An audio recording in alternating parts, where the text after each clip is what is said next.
Welcome back to Midlife by Design. I'm your host, Lisai, human design teacher and midlife coach, here to help you use human design to shed others' expectations and be who you came here to be. Today's episode, well, I'm just going to say thank you for listening right at the outset, because I broke my wrist this weekend and my editing capabilities are let's say just a little less than they were before with all of my other podcast episodes. And so this may be real and raw as it gets. So thank you so much for listening. And I have an episode for you today that's going to be short and sweet. And I want to just encourage you to take some time to reflect on 2024 before we head into 2025. And I'm going to encourage you to use the week between the holidays, between Christmas if you celebrate it, or Kwanzaa or Hanukkah, the week between, or the time between those days and New Year's Day, which is always sort of this weird lull. And listen, we have been hopping timelines right and left all through 2024. So I know that weird time in between will probably feel like old hat to you at this point, but I would really love for you and encourage you to take that time to rest, to reflect, and give yourself some time to just sort of reset in order to be mentally and physically ready for 2025. Because as we know, the society in which we live will encourage us to continue putting the pedal to the metal and getting all kinds of things done in the week between those two holidays. And the fact is that you, just being a human being, are here on this planet as a worthy, beating heart. And doing more during that week does not make you any more worthy than you would be if you truly sat back and relaxed. Excuse me. So I would love to, of course, encourage you to use human design as a tool to help you do some of this self-reflection. And I think as midlife women, this is just one way that we can continue to redefine this phase of our lives, where if in the past we got right back to it right after the holiday and worked hard in between the two holidays, then this is an opportunity for us to potentially redefine this time for ourselves and to create rituals that are restorative if maybe we didn't have any in the past. So, of course, there are things for your physical body that you might do to relax and restore, like running a salt bath or doing some red light therapy or playing some frequencies or doing some EFT tapping. Those are a few examples. And I'm thinking about things that I could possibly do with a broken wrist. I would also offer up anything where you can get really physical, like putting on some great music and dancing around, or hopping on your bike, or going for a run, or going for a ski. Anything that you can do that just gets your heart pumping and helps your body process some of that emotion and potentially the highs and lows of emotion that come with the holidays, whether that be joy or laughter or happiness, or the other end of the spectrum, sadness and disappointment and anger at relatives who disagree with you or where you don't see eye to eye. And the reality is that for most of us, it's probably going to be a combination of all kinds of emotions. And so moving that physical vessel will help to just process those emotions. So I would love to offer you a few different prompts and encourage you to come back to this episode and just hit play with your journal and your pen in hand and write down the prompts, and then spend some time just thinking about how these things sit with you and thinking about your year. And one hack that I use to help me sort of set myself in time, because time to me is like, what does that mean? Is looking at my phone and looking at the photos on my phone. And that is such a great tool for me to look back and be like, oh, okay, that was in January. This is what I was doing in January. And oh yeah, I did that in March. And wow, I can't believe I did all of this stuff this year. I think it really helps to, at least for me, realize how much I had going on and what I accomplished. And also, for me, my word for this year, for 2024, was space. And my intention with setting the word or choosing the word space for 2024 was really to give myself space for responding as a generator. And that is one hack that I would encourage generators and manifesting generators to do, is to, in your calendar, actually build in blank spots where you are allowing yourself to just respond instead of, looking at a to-do list and checking those things off consistently and not necessarily allowing space for your awareness to broaden and to look around and say, oh, okay, what's around me that I can respond to? So that was my intention for the year. And I can look back and see, okay, how much was I able to do that? I also have a planner that I created and used this year.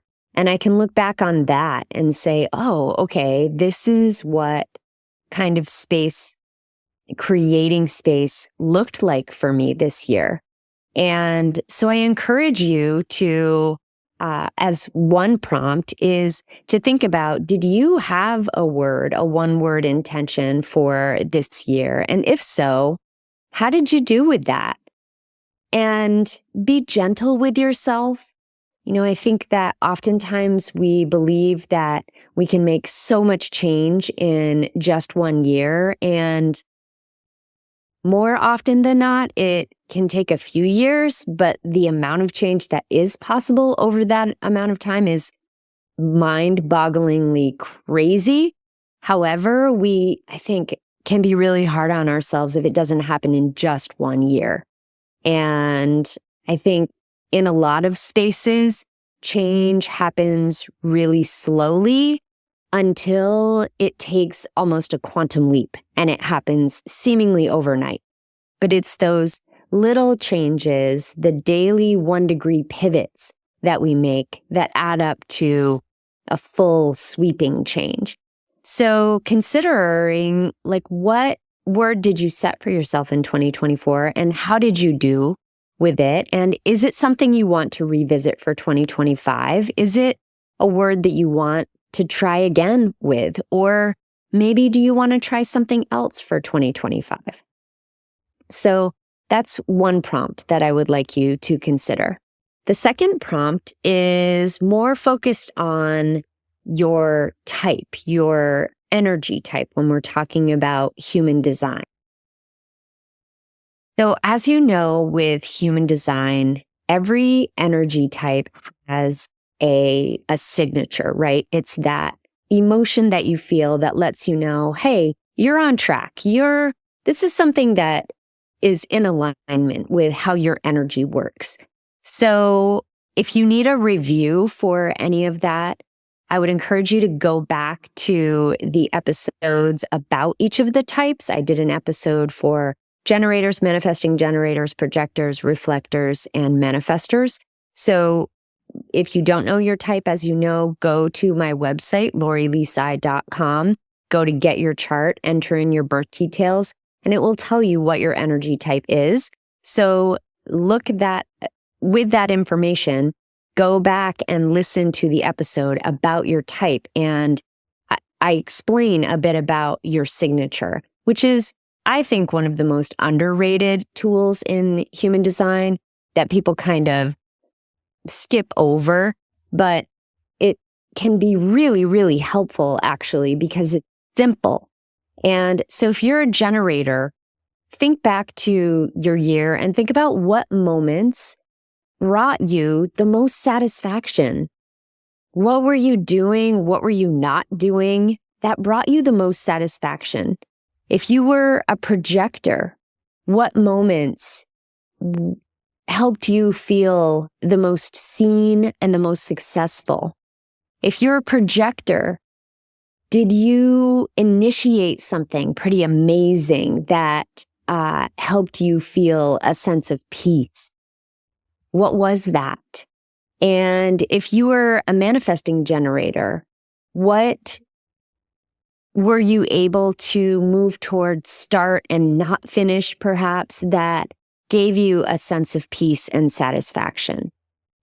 So I would encourage you to think about your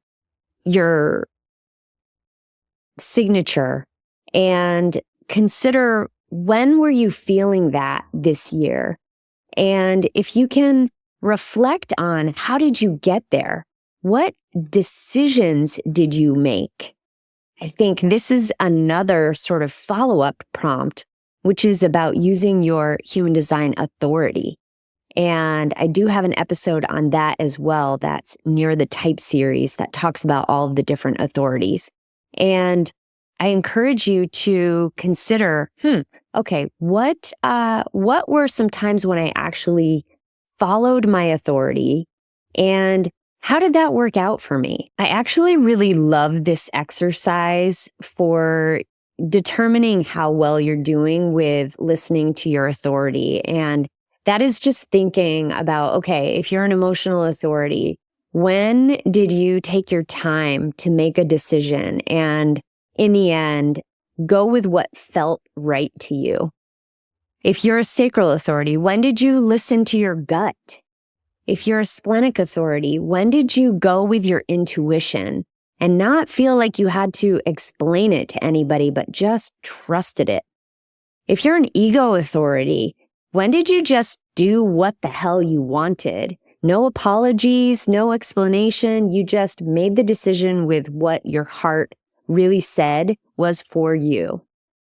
If you are a mental projector, what did you decide to do after you had talked it out and really listened to the resonance in your voice and paid attention to how you were feeling in a number of different environments after having talked it out? If you are a self-projected projector, again, how did you use your voice? And what in those words resonated with who you are as a human? And how did you actually follow through with that? And if you are a reflector, how did you spend time looking at patterns and really letting yourself take time to make decisions and explore the different possibilities and let yourself be surprised and delighted and really letting life kind of come to you in your decision-making process? So thinking about your authority and how did you honor it this year? And where is there space for growth there? Another place to look in human design that I think is a great place for reflection is your profile lines. And one of the things that I say about profile lines, and I can't credit the person who has said this because I'm not exactly sure where it came from, but I know I've also heard other people talking about in your profile, which is again, in your chart, when you download it on my website, it will tell you what your profile is. It'll be 2 numbers between 1 and 6, and 2 numbers with a slash in the middle. So, for example, I am a 5-1. So, using the example of the 5-1, if you give yourself what the energy of your second line, your second number needs, then it will allow your first number to shine. So for example, with the 5-1, if I give myself the energy of the first line, which is all about my foundation, it's all about research, it's all about doing enough kind of homework to help myself feel confident, then it will allow my 5th line, which is all about leadership and teaching and kind of charisma, it will allow that to shine. So if I do enough research, if I know and can feel confident about my foundations, then I can step into leading and guiding people through that 5th line energy. So for you, think about your 2 lines and think about how did you in 2024 give yourself the energy of the 2nd line of your profile so that your 1st line could shine? And is there room for growth here? Is there something that you could do to help yourself further? So for 1 lines, it's about foundation and research. For 2 lines, it's about getting into flow. It's about exploring that natural talent and things that come easily to you. It's also about alone time, that 2 line. The 3 line is about experimenting. And by experimenting, frankly, I mean fucking up. Like, when did you allow yourself to make plenty of mistakes, not judge yourself about it, and give yourself the room to pull the lessons from those experiments and mistakes? If you have a 4th line, then 4 lines are all about community and networking and relationships and thinking about how those can support the other line. And then the 5th line are, again, that it's more that leadership, it's that teaching kind of flavor.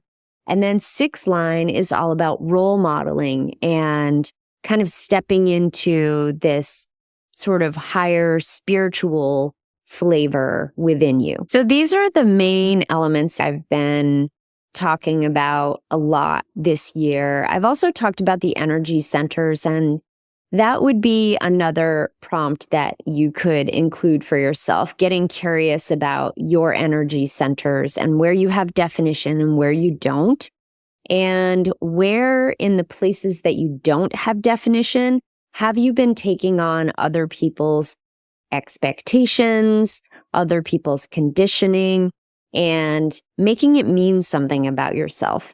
So, for example, if you have an undefined heart center, then where have you been pushing through things, using willpower that doesn't necessarily exist except for feeling like you should be doing something? Or where have you been feeling unworthy of something and really potentially getting into people pleasing? People pleasing can also happen in the emotional solar plexus if that is open or undefined. Where have you been trying to avoid feeling disappointment, for example, and overdoing it because you are trying to avoid those feelings? So thinking about the centers and what they represent. So the head center represents ideas and inspiration. The ajna, or the mind center, which is right below it, represents your filtering system, basically, and your opinions. The throat center is where all of your manifestations come into play. It's your voice. It's how we speak things into existence. What's right below that, the diamond shape, is your identity. So that is who you are. That is your direction in life. The little triangle is your heart or will center, that willpower, that worthiness, below that, the triangle facing in toward the sacral is your solar plexus on the right-hand side. That's the emotional. Where are you taking on other people's emotions and making them mean something about you? The sacral is the square in between the two triangles. That's your life force energy. That's your battery power. So where are you pushing to do, especially if you have an undefined sacral, if you are a manifestor, a projector, or a reflector? Your spleen, which is on the opposite side of the solar plexus, that is about your intuition and your safety and security. Where are you taking on other people's kind of opinions or expectations about what you should do to be safe, or how your intuition is supposed to speak to you or not? And then your root is at the bottom, and that is all about the pressure to do. So are you falling into pushing because you feel like you have to in order to rest? So thinking about each of those centers is a really great prompt, as well as we're tying up 2024. And listen, in a lot of ways, I feel like 2024 was the year of the midlife woman. I mean, in terms of the amount of coverage that menopause has gotten, and perimenopause, and just people are starting to really talk about it so much more than they had been in the past, which is a beautiful thing for us. And I think will only mean better healthcare, better respect for the journey that we're going through as women. And I want to just encourage you during this week to consider where you are in your midlife journey, and what did you maybe think would be happening at this stage in your life? What did you hope would be happening at this stage in your life? And are there new expectations that you're starting to define for yourself that maybe you're getting curious about that you hadn't before? Maybe they are surprising. Maybe they are super exciting. And what does that mean moving forward in 2025? We are in the portal of this new paradigm. We are birthing it. We're like in the canal, and it is a long birthing process. These paradigms last thousands of years. So it's like we're not, a tiny year is barely the blink of an eye. And sometimes we know a day can feel like an eternity. So I want you to just think about where you are in this phase of life. Have you started to adopt the wild woman? Have you started to let her integrate more? Have you started to not give a fuck about what other people think in certain areas of your life? Maybe in every area of your life. Maybe 2024 was a huge breakthrough year for you. Or maybe you're just cracking the eggshell of your wild woman and scratching at the inside of the surface, ready to poke yourself out. I really love the phoenix as a metaphor for midlife, because we are burning everything to the ground through our hot flashes, through every single physical symptom that we experience. And from those ashes will rise a gorgeous, gorgeous new woman who takes flight. So where are you in that process? I think this is such a beautiful thing to consider as we are on the precipice here of 2025. And as of 2027, we're coming into a completely new paradigm. 2025 astrology, ladies, is fucking bonkers. I'm just going to tell you that. Like, every outer planet is changing signs, and I don't remember when that happened. It was not in our lifetime that has ever happened, and it's insanity. So I will be talking more about that on the pod, but I just want you to be open to change next year because it's going to happen. And change, we know, is the only constant. It's part of life. But I think that taking time like this to reflect and really think about where we've been can help us to be more intentional about where we're going. And using human design as a tool to do that, to get curious about where we've been, to get curious about our growth is a great, great way, I think, to set ourselves up for success in the new year. So listen, I have a couple of things to tell you about in terms of what's coming up. First of all, if you haven't already checked out the Wild Women by Design retreat, that is coming up in March of 2025. There are spots available, and we are starting support for our community in January. So if you've been thinking about this and you've looked at the website and you are so excited about it, and you can just imagine yourself in Costa Rica with these other women who are doing the same kind of work as you are, then, that is information for you to make a decision. So I encourage you to, if you want, book a call with me and we can talk about what it might look like for you. We have payment plans, and I'm encouraging you to put yourself first. This is an experience that will be like nothing else you have ever experienced in your entire life. It will be rejuvenating. It will be relaxing. It will be luxurious, and it will also be transformational. It's going to be something that you walk into this experience one person and you walk out a better, richer, more beautifully aligned version of yourself on the other side. So I'm inviting you again to sign up for Wild Women by Design, the retreat experience. The other thing I wanted to tell you about is I am working on a planner. My whole wrist situation is slowing the task a little bit, but if that is something that you're interested in, please reach out. Send me a DM on Instagram. It's probably the best way to get a hold of me, or send me an email. And just let me know that you're interested, because I will be selling those, and those come with a masterclass.